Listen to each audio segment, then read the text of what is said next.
Get your hands off me!" The man's voice thundered through the hospital hallway as security guards tightened their grip. The nurse gasped, stepping back as chaos erupted. "Sir, please, you need medical attention," she pleaded. But the man, disheveled in tattered clothes, struggled like a trapped animal. "You have no idea who you're dealing with." And then he did something that made everyone freeze. He pulled out a black card, not just any card, a card that only billionaires carried. What was happening? Who is he? And why is he here? Let's learn together. The fluorescent lights buzzed overhead, casting a pale glow over the sterile white walls of St. Mary's Hospital. The air smelled of antiseptic and burnt coffee from a pot that had been sitting too long in the break room. It was past midnight, one of those eerie hours where the world outside felt asleep, yet inside the hospital thrived with a strange kind of urgency. Nurses moved quickly through the hallways, their rubber-soled shoes squeaking against the polished floors. Doctors whispered in hushed voices, flipping through charts, exchanging weary nods. In the distance, a heart monitor beeped steadily, the rhythm almost hypnotic. But everything changed when he walked in. At first, nobody paid much attention. Another homeless man, they assumed. His clothes were tattered, a long brown coat draped over his shoulders, its fabric stained from years of wear. His shoes, if they could even be called that, were falling apart, the soles barely clinging to the rest of the shoe. His hair was long, unkempt, and streaked with gray, though his posture was strangely upright. There was something unsettlingly composed about him, as if he didn't belong in this setting. Sarah Monroe, a young nurse in her late 20s, was the first to notice him. She had been working the night shift for years, and it took a lot to rattle her. But something about the man set her on edge. He wasn't mumbling incoherently like the usual homeless patients they treated. He wasn't asking for food, water, or shelter. He was just standing there, watching. Sarah hesitated before approaching him. "Sir, are you all right?" Her voice was calm, professional, but there was an underlying note of caution. The man didn't answer right away. He lifted his gaze, eyes the color of steel, cold and piercing. He studied Sarah for a long moment before speaking. "I need to see a doctor. Now." His voice was deep, authoritative. Sarah glanced over at the receptionist, James, who shrugged. "You'll have to wait, sir. Do you have insurance?" The man's jaw clenched. He exhaled slowly, as if suppressing something. "I need to see a doctor. Immediately." Sarah was about to insist on protocol when the man suddenly swayed, gripping the edge of the reception desk. His breathing was labored, his hand clutching at his chest. For the first time, genuine concern flared in Sarah's eyes. Was he having a heart attack? "Sir, you need to sit down," she urged. But just as she reached for him, he flinched back, as if the touch burned him. "Don't," he growled. "I don't need help. I need answers." Sarah exchanged a worried glance with James. This wasn't normal. Patients didn't just show up in the middle of the night, demanding medical attention but refusing to be touched. And then there was his voice. It wasn't the voice of a desperate man, but of someone used to giving orders. Before they could press further, a security guard appeared, having noticed the commotion. "Sir, if you're not going to cooperate, I'll have to ask you to leave." The man didn't move. His steel-gray eyes locked onto the guard, and then slowly, he reached into his coat. Sarah's breath caught. James stiffened. The security guard's hand hovered near his holster, but when the man pulled his hand out, it wasn't a weapon. It was a card. A black card. Sarah frowned, her eyes narrowing. She had seen plenty of credit cards in her life, but this one was different. The material looked almost metallic, the edges lined with gold. But what really caught her attention was the emblem in the corner, an insignia she had only seen once before in a government file she had no business reading. The security guard hesitated. His entire demeanor shifted, his rigid posture melting into something bordering on nervousness. "What's going on here?" came a new voice.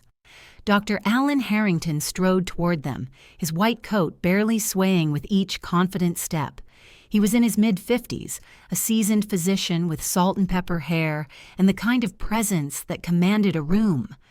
Sarah felt a flicker of relief. If anyone could handle this situation, it was him. Dr. Harrington's gaze settled on the man, his sharp eyes scanning him with the precision of someone who had seen far too many things he wished he could forget. "You look like hell," he noted. The man smirked, a cold, knowing smile. "You should see the other guy." Dr. Harrington exhaled through his nose. "All right, follow me." The security guard opened his mouth to protest, but Dr. Harrington cut him off. "That won't be necessary." Sarah watched as the man followed the doctor down the hall, disappearing into an examination room. She let out a breath she didn't realize she'd been holding. Who was he, and why did he have that card? Sarah didn't know it yet, but this night was about to change everything. The examination room was dimly lit, the only source of brightness coming from a single overhead lamp that cast long shadows along the sterile walls. The air was thick with unease. Dr. Harrington shut the door behind him, crossing his arms as he studied the man who had just walked in, disheveled, exhausted, yet exuding an air of control. There was something unsettling about him, as if he had seen far too much of the world's worst secrets. "All right," Harrington said, pulling on a pair of gloves. "Let's start with your name." The man exhaled slowly, his steel-gray eyes locking onto the doctor. "My name doesn't matter." "See, that's where you're wrong," Harrington replied, his tone unwavering. "You show up in the middle of the night, looking like you just walked out of a war zone, and you hand my security a black card.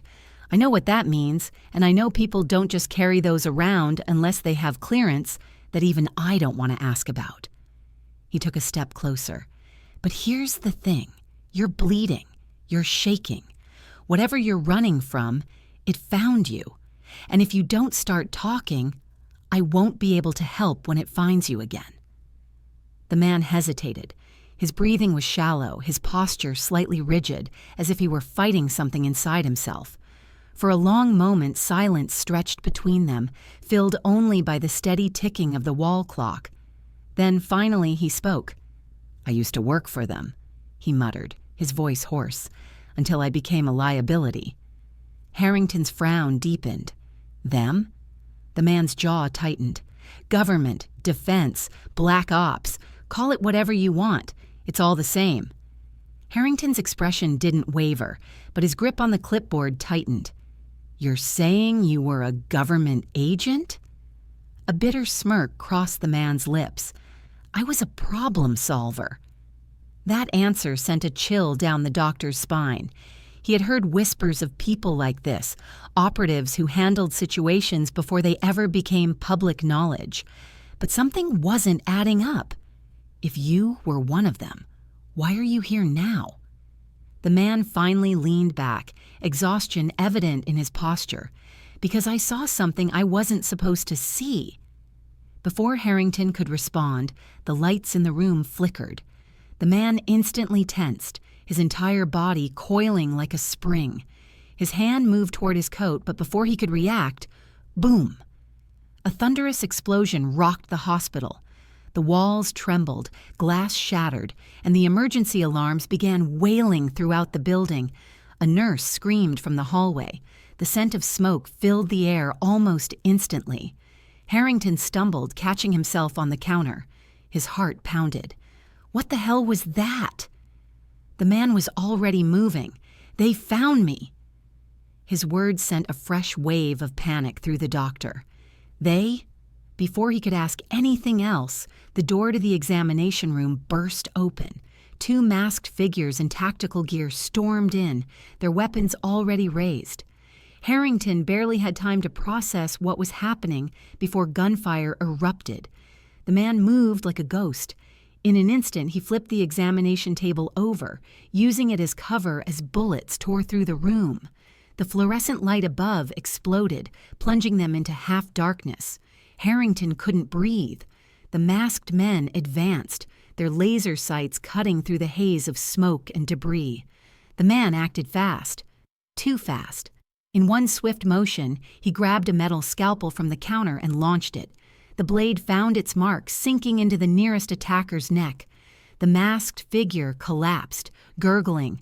The second assailant hesitated, but only for a second.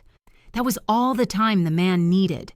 He lunged forward, gripping the barrel of the attacker's rifle and twisting it sharply. A sickening crack echoed as the soldier's wrist snapped. The rifle clattered to the floor. In one brutal move, the man slammed the attacker's head against the cabinet, knocking him out cold. Silence. Harrington pressed himself against the wall, his breath ragged. His ears were still ringing from the gunfire. The man turned, barely winded, blood splattered across his coat. "Move," he ordered. Harrington hesitated. Who are they? The man picked up one of the fallen rifles, checking the magazine. "The same people who don't want me talking." A fresh explosion rattled the building, and the hallway outside erupted into chaos. Screams, running footsteps, the blaring of emergency sirens. Harrington's stomach lurched. Patients, staff, innocent people. They were all in danger now. The man grabbed his arm, dragging him forward. "You need to move, now." They burst into the hallway. Everything was in shambles. A fire raged down the west wing, sprinklers spraying overhead, soaking the floors. Nurses frantically tried to wheel patients out of their rooms, their faces twisted in fear. Gunmen moved methodically through the smoke, sweeping the hospital floor by floor. This wasn't a random attack. They were looking for him. Harrington's breath came in sharp gasps. You brought this here." The man spun on him, his expression dark. "You think I wanted this?" His voice was sharp, edged with something Harrington couldn't quite place. Guilt. "You have two choices, doctor," the man continued. "Stay here and get caught in the crossfire, or come with me and make it out alive." The choice wasn't much of a choice at all. Harrington swallowed hard, nodding. The man gave a curt nod back. "Good." He checked the rifle one last time, then started moving.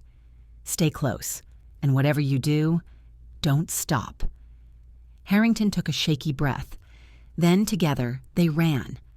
The hospital corridors were a war zone. Gunfire echoed through the building. Flames licked at the walls, and the air was thick with smoke and the scent of blood. The once sterile, lifeless halls now pulsed with chaos.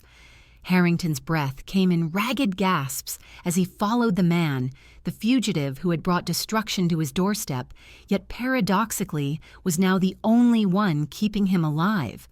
They turned a sharp corner, dodging past fallen debris. A masked soldier spotted them, raising his rifle, but before he could fire, the man moved faster than thought. One shot, one clean, brutal takedown. Harrington flinched as the soldier collapsed at his feet. The man barely spared the body a glance before grabbing his wrist and pulling him forward. "We're almost out," the man muttered. "There's an emergency exit on the north side. If we make it—" A bullet tore through the air. The man's body jerked violently. Harrington's stomach twisted as he watched the man stumble forward, clutching his side. Blood seeped between his fingers, dark against the pale fluorescent light. "No!" Harrington lunged, catching him before he collapsed completely. The man gritted his teeth, shaking his head. "Keep moving." Harrington refused. "You're not making it out like this. We need to—" The man shoved him toward the exit. "Go." His voice was weaker, but his grip was still strong. More boots thundered down the hallway, more soldiers, more bullets ready to tear through them. Harrington froze. The man turned his head, looking at him with a strange mixture of exhaustion and peace. "I told you to move." Then, before Harrington could stop him, the man turned back toward the hallway, toward the danger, and charged straight at them. Harrington wanted to scream, wanted to drag him back, but the man had made his choice. He fought. Gunfire erupted. The hallway lit up in flashes of violence and rage, and Harrington ran. The hospital fire made national news. The bodies found inside were classified, the official report claiming it was a tragic accident caused by an unknown terrorist faction. Harrington knew better. He sat in his office 3 days later, his hands shaking as he reviewed his notes. His desk was covered in newspaper clippings, reports, and medical records. The man's real name was gone. No files, no fingerprints, nothing. It was as if he had never existed. Yet Harrington knew the truth. The man had given his life to protect something the world was never supposed to know. And now, that burden belonged to him. As he stared at the last note scrawled in his own shaky handwriting, what was he running from? Harrington exhaled. The real story wasn't over. It was just beginning. What do you think? Should Harrington investigate further? What was the government hiding? Comment your thoughts below. Don't forget to like and subscribe for more mind-blowing stories like this.